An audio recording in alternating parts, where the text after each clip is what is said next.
बिस्मिल्लाहिर्रहमानिर्रहीम, अस्सलाम वालेकुम। मैं हूं ज़िशान अहमद सिद्दीकी। आप देख रहे हैं सबसे पहले पाकिस्तान। आज सुप्रीम कोर्ट में एक बड़े केस की समाअत और वो केस है मियां नवाज साहब की हयात नाअहली पर। 62(1)F पर आज इस केस की समाअत है। जिस वक्त मैं ब्लॉग कर रहा हूँ इस वक्त भी जो है केस की समाअत जारी है। चीफ जस्टिस ऑफ पाकिस्तान के चंद रिमार्क्स जो मैंने देखे, जिसमें चीफ जस्टिस ऑफ पाकिस्तान ने कहा कि किस तरह से 5 जेंटलमैन 326 पार्लियामेंटेरियंस के बनाए गए कानून को ख़त्म कर सकते हैं। उन्होंने कहा कि ये जो हयात नाअहली का जो केस है, ये जो है अपने तौर पर बनाया गया है। और उन्होंने कहा कि 62(1)F के तहत नाअहली का तयन किया ही नहीं गया है। उस वक्त जो मौजूद, जब मैं देख रहा था, एक वकील साहब मौजूद थे, खुर्रम रज़ा एडवोकेट।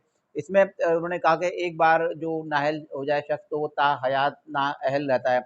इसके अलावा उन्होंने खुर्रम रज़ा ने कहा कि 18वीं तरमीम के वक्त जो है कुछ शिकों में जो है तरमीम की गई है। उस पर चीफ जस्टिस ऑफ पाकिस्तान ने कहा कि जब तयन ही नहीं किया गया कि हयात नाअहली होगी तो आप कैसे हयात नाअहल कर सकते हैं। 2 साल या सज़ा रखते हैं। उस पे जो है खुर्रम रज़ा ने कहा कि सज़ा तो 2 साल भी नहीं लिखी। तो चीफ जस्टिस ऑफ पाकिस्तान ने कहा इस तरह तो हयात भी नाअहली है। तो आज की जो कुछ आर्गूमेंट्स हैं, जो मैंने कुछ चीज़ें देखी, उससे मुझे लगता है यही है कि अब जब इस केस की जब समाअत मुकम्मल होगी तो मियाँ साहब को जो है इस पर जो है बआसानी रिलीफ मिल जाए। क्योंकि मैंने देखा कि अदलिया जो है इस बात पर जो है बिल्कुल कायल है कि हमें जो है पार्लियामेंट में मुदाखलत नहीं करनी चाहिए, और पार्लियामेंट के जो बनाए गए कानून हैं उसमें मुदाखलत जो है अदालतों को नहीं करनी चाहिए। कुछ हवाले भी दिए गए कुछ केसेस के, और जो मैंने देखे तो उससे यही लगता है कि अदलिया इस बात पर अटल है कि हमने जो है पार्लियामेंट के जो फैसले हैं उसको हमने जो है आप सरफहरिस्त रखना है, और उन्हीं फैसलों को जो है हमने लेके आगे जो है जो पार्लियामेंट ने कानून साजी की है तो हमने उसको देखते हुए जो है अपने तमाम फैसले करने। लगता है यही कि मियाँ साहब की हयात नाअहली जो है वो जो है जब इस केस की समाअत होगी वो खत्म हो जाएगा, मियाँ साहब जो है आइंदा के आम इंतखाबात में जो है हिस्सा ले सकेंगे। इसके अलावा इंतहाई अहम खबर, वॉइस ऑफ अमेरिका एक जरीदा है, उसने अपनी एक रिपोर्ट जारी की। उस रिपोर्ट में उन्होंने बताया कि पाकिस्तान तहरीक इंसाफ जो IMF पाकिस्तान को जो एक कर्ज देगा ना अगली किस्त, तो उसमें पाकिस्तान तहरीक इंसाफ के कुछ लोगों ने IMF से कहा है कि अगर मुल्क में शफाफ इलेक्शन नहीं होते तो आप जो है पाकिस्तान को कर्ज नहीं दीजिएगा। इस हवाले से पाकिस्तान तहरीक इंसाफ के कुछ लोगों का बयान भी आया, जिसमें उन्होंने कहा कि पाकिस्तान तहरीक इंसाफ ने IMF से ऐसा कुछ भी नहीं कहा कि आप जो है पाकिस्तान को कर्ज ना दें, जो अगली जो किस्त देनी है आप ना दें। इस पर बैरिस्टर गौर और उनके साथ एक साथी की IMF के लोगों से मुलाकात हुई, लेकिन उन्होंने कहा कि हमने इस तरह की कोई बात नहीं की कि जिसमें हम IMF को कहें कि पाकिस्तान में शफाफ इलेक्शन नहीं हो रहे और आप जो है पाकिस्तान को जो है कर्ज ना दें।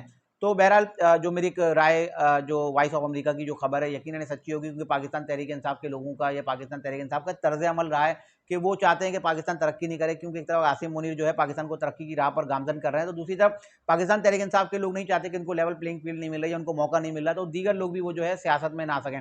इसके अलावा एक और खबर, इमरान खान की अहलिया जमायमा खान और उनके बेटे भी जो है इमरान खान को बचाने के लिए मैदान में आ गए, क्योंकि जमायमा खान के भाई और गोल्ड स्मिथ खानदान से ताल्लुक रखते हैं, तो उन्होंने कोशिश करेंगे किसी तरह से इमरान खान को जो है रिलीज कराया जाए, उनको रिलीफ कराया, आज़ादी दिलवाई जाए और उनको इलेक्शन में किसी तरह से मुतारिफ कराया जाए। लेकिन हर तरफ से उनको जो है नाकामी का सामना है। अभी आर्मी चीफ अमेरिका गए थे, अमेरिका का दौरा किया, तो अमेरिका की जानिब से भी 2 मुतालबे रखे गए थे। एक मुतालबा तो आर्मी चीफ ने मान लिया, लेकिन दूसरे के लिए उन्होंने एब्सोल्युटली नॉट कह दिया। पहला मुतालबा था कि आप जो है 8 फरवरी 2024 को हर सूरत में इलेक्शन कराएं, तो आर्मी चीफ ने कहा कि ठीक है मैं इलेक्शन कराऊंगा, 8 फरवरी को पाकिस्तान में इलेक्शन होंगे आइन के मुताबिक जो हमारे इदारे करवा रहे हैं। लेकिन दूसरा उनका मुतालबा था इमरान खान को जो है रिहा किया जाए और उनको भी इलेक्शन लड़ने दिया जाए। तो उस पर आर्मी चीफ ने कह दिया कि हम इमरान खान को रिहा नहीं करेंगे, ना उनको कोई रिलीफ मिलेगा, क्योंकि उन्होंने इदारों पे हमला किया है और इदारों पर हमला करने वालों को माफ नहीं किया जाता। जैसा मैंने पहले बताया कि 9 मई के वाकये में जितने भी लोग मुलविस हैं उनमें से किसी को भी रिलीफ नहीं मिलेगा। और इसके अलावा फैज़ हमीद साहब जो एक कमेटी के सामने पेश होना था, जो फैज़ाबाद धरने केस में जो कमेटी बनी, उसमें भी फैज़ हमीद साहब आज पेश हो गए हैं और उन्होंने सारा मलबा जो है उस वक्त की हुकूमत पर डाल दी। उन्होंने कहा जब मैं धरने में मुज़ाकरात के लिए गया था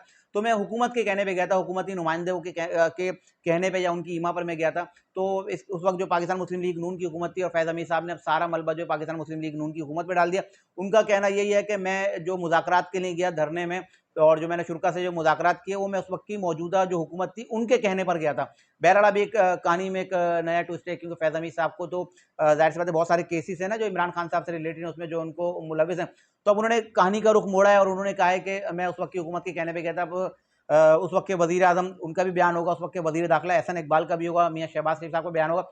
उसके बाद तमाम हक़ाइक़ सामने आएँगे। लेकिन फैज़ हमीद साहब ने एक नई बात छेड़ दी और उन्होंने पाकिस्तान मुस्लिम लीग नून और उस वक्त की हुकूमत पर जो है उन्होंने सवाल उठा दिए हैं। ये थी आज की कुछ इंतहाई अहम खबरें जिसके साथ मैं हाज़िर हुआ था। इंशाअल्लाह मज़ीद खबरों और नए तजज़िये के साथ फिर हाज़िर होता हूँ। तब तक के इजाज़त दीजिए। अल्लाह हाफ़िज़।